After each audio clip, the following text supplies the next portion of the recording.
আসসালামু আলাইকুম রহমতুল্লাহ। Digital scale service centre Chaktai আমরা গোদাম চট্টগ্রাম থেকে সকল ভিউয়ারদেরকে জানাই সুস্বাগতম। সম্মানিত দর্শক শ্রোতা, আজকে যে বিষয়টা নিয়ে হাজির হলাম যে আজকে আলফা 30 কেজি ডিজিটাল স্কেলটা নিয়ে। তো দেখেন এটার অনেক সমস্যা ছিল, এটা ডিসপ্লে সমস্যা ছিল, এরপর এটার এই সার্কিটেরও কিছু সমস্যা ছিল, এটা রিপেয়ার করা হয়েছে। তো দেখেন এখন এই সমস্যাটা দেখেন আমি এইটার মধ্যে আমি 1 কেজি দিচ্ছি, ফুল লেখা উঠতেছে। আমি আধা কেজি নিয়ে ফেললাম, তারপরে ফুল লেখা উঠতেছে। তারপরে আমি আধা কেজি নিয়ে ফেললাম, তারপরে দেখেন এই কাটার স্ক্রুটা দিলাম, ফুল লেখা উঠতেছে। মানে যা দেয়া এটাতে কি হয়, ফুল লেখা উঠে যায়, এই ফুল লেখা উঠে যাচ্ছে। তো এটার কি সমস্যা দেখেন, এটার সমস্যা আমরা তো জানি যে ওজন কম বেশি হলে কি করতে হয়, এই স্কেল ক্যালিব্রেশন করলে কি হয়ে যায়, সেটা ওজন সমান হয়ে যায়। তো দেখেন আমরা এটার কি সমস্যা রয়েছে। তো এটার ফুল লেখা উঠে যায়, এটা ফুল লেখা অনেক সময় লোডসেল ডিস্টার্ব হলো এটা হয়ে থাকে, এবং কি ক্যালিব্রেশনের কারণেও এই ফুল লেখাটা হয়ে থাকে। তো আমরা এটা ক্যালিব্রেশন করলে এটা ঠিক হয়ে যাবে বিষয়টা। এটা সমস্যা কি এটা জানার প্রয়োজন ছিল। তো দেখেন এটা আমরা ক্যালিব্রেশন করলে এই বিষয়টা চলে যাবে। আর একটা হলো যে আমরা ক্যালিব্রেশন করি কিসের জন্য, যেমন আমি 1 কেজি দিছি, এখানে 1 কেজি থেকে উপরে অথবা 1 কেজি থেকে নিচে আছে, ওই সময় কী করতে হবে, স্কেলকে ক্যালিব্রেশন করতে হবে। তো দেখেন এখানে যেহেতু ফুল লেখা উঠতেছে, তাহলে কী করতে হবে, এটাকে ক্যালিব্রেশন করতে হবে। দেখেন আমি আধা কেজিতে ফুল লেখা উঠতেছে, আবার দেখেন আমি ফ্ল্যাশটা দিছি, তারপরে ফুল লেখা উঠতেছে।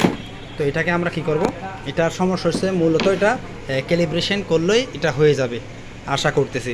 তো আপনারা দেখেন, তো এই দেখেন আমার এই নতুন ছাত্র, উনি এখানে কাজ শেখার জন্য আসছে। তো এই ওনাকে দেখাচ্ছি এই ক্যালিব্রেশনটা আপনাদের সাথে সাথে ওনাকেও আজকে দেখাচ্ছি। তো উনিও শিখবেন আপনাদের পাশে, উনি নতুন আইছে, আজকে কয়েকদিন হয়েছে। তো এই ওনাকে অন্যান্য কাজ শেখানো হয়েছে, ক্যালিব্রেশন আমি দেখাই নাই, এখন থেকে দেখাচ্ছি। দেখুন এটা কোড হয়েছে 3658, কত 3658 টিয়ার, তারপরে 1 টিয়ার দিতে হবে। 1 টিয়ার দেওয়ার পরে যখন এই ডট লেখা আসবে তখন কী করতে হবে, এই ওজন দিতে হবে। ওজন দিয়ে ওজনটা কী করতে হবে, লোড নিতে হবে। লোড দিতে হলে টিয়ার দিতে হবে। তো টিয়ার এখন আমাদের কী করতে হবে, ওজনটা লিখতে হবে, কত ওজন দিছি, 1 কেজি, ঠিক আছে। তো 1 কেজি ওজনটা লিখছি। তারপরে এখন কী করতে হবে, আমাকে ক্যাপাসিটি, স্কেলটার ক্যাপাসিটি লিখতে হবে 30 কেজি। এই 30 কেজি লিখলাম, মানে 30,000। তো এখন আমাদের কত ডিভিশনে, মানে কত পয়েন্টে মানে এটা চলবে, এই কত পয়েন্টের মধ্যে চলবে, এখন 3 পয়েন্টে চলবে, এখন 3-ই থাকবে, এই 3। তারপরে কত মানে ডিভিশনে চলবে, তো আমরা এখন ডিভিশন লিখবো, এটা 2-এর মধ্যে চলবে।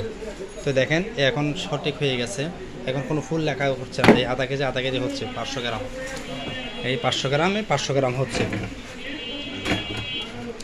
500 গ্রামে 500 কেজি হচ্ছে, 500 গ্রাম হচ্ছে। দেখেন তো একটা 500 গ্রাম, দুইটা দিলে কত, এই 1 কেজি বরাবর, 1 গ্রাম কম বেশ কম নাই। তো এই সমস্যা যেটা দেখাইলাম, যে আমরা তো সবাই জানি ওজন কম বেশ হলে কী হয়ে থাকে, এই ক্যালিব্রেশন করতে হয়। যে এই সমস্যাগুলো যারা এই নতুন রয়েছেন তাদের জন্য আমি আজকে এটা ভিডিওটা অনেক দিন পরে আমি আজকে আপলোড করতেছি। আমি অনেক ব্যস্ততার মধ্যে থাকি, আমি কি ভিডিও করতে পারি না, তাই আপনাদের কাছে ক্ষমা প্রার্থী। তো ইনশাল্লাহ আশা করি যদি সময় করে আপনাদের কাছে নতুন নতুন কাজ নিয়ে হাজির হব। সবাই আমার জন্য দোয়া করবেন। ইদানিং খুব অসুস্থ ছিলাম, সবাই দোয়া করবেন যাতে আল্লাহ তাআলা সুস্থ রাখেন। আসসালামু আলাইকুম রহমতুল্লাহ।